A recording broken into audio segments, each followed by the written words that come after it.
காரணம் எனக்கு தெரியும். நல்ல கொஸ்டின் பட் ஆனா இதுக்கு கரெக்டான ஆன்சர் எங்கிட்ட இருக்கான்னு தெரியல. ஸோ பேசிக்கா எல்லாருக்குமே இந்த டவுட்ஸ் இருக்கும். மேல் வந்து இந்த ஒரு ஃபீல்டை சூஸ் பண்றதுக்கு நிறைய கேள்விகள் இருக்கும், ஏன் ஏன் ஏன் அப்படின்ட்டு. பட் நான் வந்து பர்டிகுலரா இதுதான் எடுக்கணும், இதுதான் கெரியரா ப்ரொஃபஷனா நான் எடுக்க போறேன் அப்படின்ட்டு நான் டிசைட் பண்ண கிடையாது. ஸோ பேசிக்கலி நம்ம ஃபுட்வேர் டிசைனர்.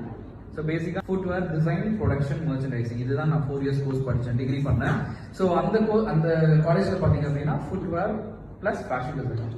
ஸோ ரெண்டு ஸ்டாஃப்கே வந்து மேக்கப்பா இருக்கட்டும், ஹேரா இருக்கட்டும், ப்ரொஃபஷனல் கிடையாது, ஒரு பேசிக்கா இன்ட்ரெஸ்ட் அப்படியே இருந்தது. ஸோ தட் சின்ன வயசுல வீட்டுக்கு வந்து அம்மா அக்காக்கு எல்லாமே நான் ஸ்டைல் பண்ணணும். சும்மா பேசிக்கா பெரிய ஸ்டைல் கிடையாது, ஒரு பேசிக்கா பின்றதா இருக்கட்டும், ஒரு ஜட பின்றதா இருக்கட்டும், சும்மா பேசிக்கான ஸ்டைல்ஸ் பண்ணிட்டு இருந்தேன். ஸோ அதுக்கப்புறம் காலேஜ் பண்ணும்போது ஸ்டாஃப்ஸ்க்கு எல்லாம் பண்ணிட்டு அப்புறம் அப்ரிஷியேட் பண்ணாங்க.